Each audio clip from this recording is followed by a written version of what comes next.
Welcome to DAQAstra TV. DAQAstra is a data acquisition and control system for scientists, engineers, anyone in a lab setting who automates things or needs to take readings using sensors. The system is designed for ease of use and rapid setup. Today we're going to go through the basic setup and configuration of a new factory setting DAQAstra board. Utilizing our DAQAstra software, we're going to set up a small project that utilizes a moisture sensor. And we're going to show how to build the firmware inside of the application, push it to our board so that we're getting readings coming in through the board. In order to do this, we're going to utilize a board and the application. Let me share my screen and we can get into how all this works.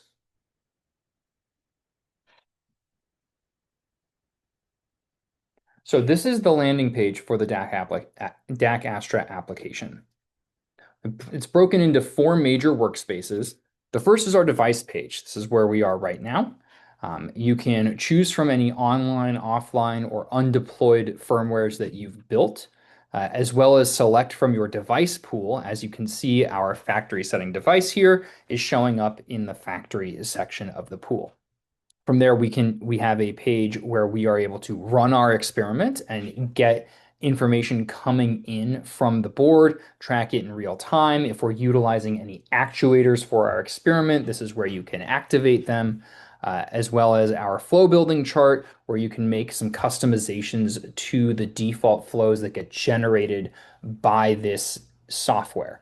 A flow is just the flow of information from a sensor through the board to your computer, and you can actually manipulate how this information travels, what it does, if you want to create a more bespoke solution than what we will deliver straight out of the box. For a basic experiment like the one we're going to do today, there's actually very little configuration needed whatsoever. And then finally, we have a section where you can warehouse all of your data and analyze it. We're going to spend the vast majority today in the first 2 pages, the devices and the run page. So clicking into our board that we have already set up here, this is what it'll look like at factory default. We have a pinout here, which is a diagram that corresponds with the connectors at the top of our board. Each one of these little boxes corresponds with a small circular pin inside of those super seal connectors. And you're able to assign these different values and tasks utilizing our firmware builder. So to create our firmware and to start our experiment, we simply come up here and hit the new firmware button. We'll name this demonstration. And hit save. It shows up in our undeployed firmware section because we haven't sent it to a board yet. And now we get a blank pinout. So from here, we need to tell the board which pins are we going to use for this experiment. Today, we're going to use this analog input 00. We're going to use it for an analog input. So we select a service, go to new service. We can choose from any of these. You can see the array of different functions that we can do. We're going to use an analog input. We're going to name this sensor A. Oops, sensor A. We can create our conversion equation. So we can either use a logarithmic or a polynomial conversion. Your equation will be listed up here at the top. If we want something nonlinear, we simply change the A or the B constants. This conversion factor happens to be linear, and I'm going to input our values. And what we're going to be doing with this conversion is converting from volts, or actually millivolts, to a percentage of moisture. And so we can select the interval that we want this reading to take place. Once a second is perfectly adequate for this, you can actually get down to the milliseconds. We'll select our pin. Like I said, we're going to use the analog input 00. We're going to call this percentage. Once we've hit save, you can see that this pin is now illuminated, indicating that we've assigned it a task and it's ready to work. And this is all we're going to do for this first initial basic configuration. In order to send it to our board, we need to build the firmware utilizing this button up here. And once the firmware is built, the machine's going to work for a minute.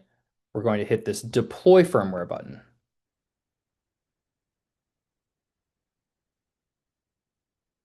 It'll prompt us to select a device that we're going to send this firmware to. Like I said, we were already seeing this unconfigured device in our factory setting device pool. So that one's going to auto-populate for us. We're going to deploy the firmware to this device. So the device is going to take a couple of seconds to configure and to push this update to the device.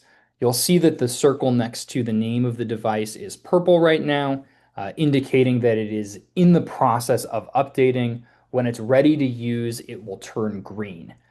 I'm going to take this opportunity while we wait for the device to be ready to tell you a couple of other nifty things about DAQAstra, about these DAQAstra boards.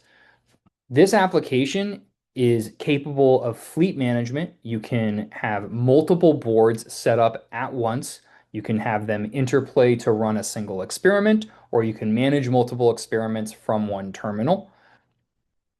And you're also able to push updates to your board over the air. So if you've built out your experiment, you've got all your stuff set up in your lab, and you don't want to deconstruct that experiment to update your board, there's no need to. As long as you're connected to the same network, the device will be able to receive updates, and will track your versions of your firmware, so that if you ever deploy something that doesn't go quite as expected, you're always able to step back and go to the previous version of your firmware. Looks like our device is ready. Our firmware has been built and deployed. The button is green, indicating that it's online and ready to work.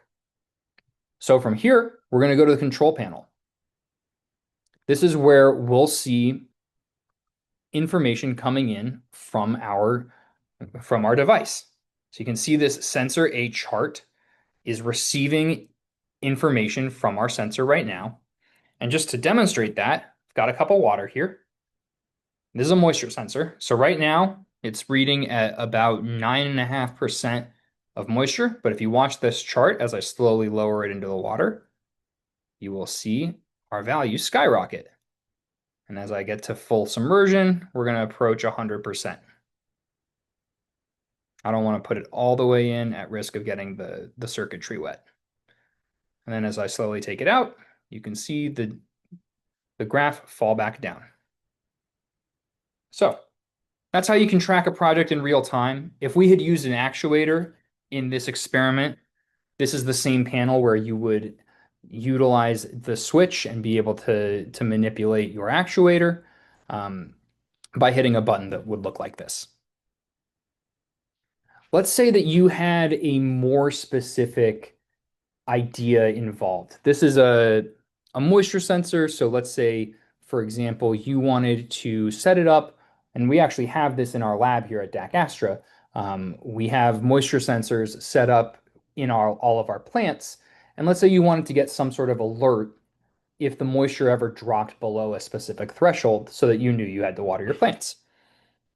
Well, out the box, this program is going to create the flow of information that you can see diagrammed right here by default. So all of the programming that had to happen to get the board working, to get the sensors communicating, and to get the information back to our graph, that all gets done for you automatically.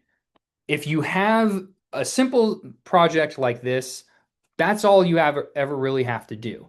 If you want to integrate more layers that are a little more complex, we give you the option of being able to go in and customize all of this. So this is where you'll be able to do that.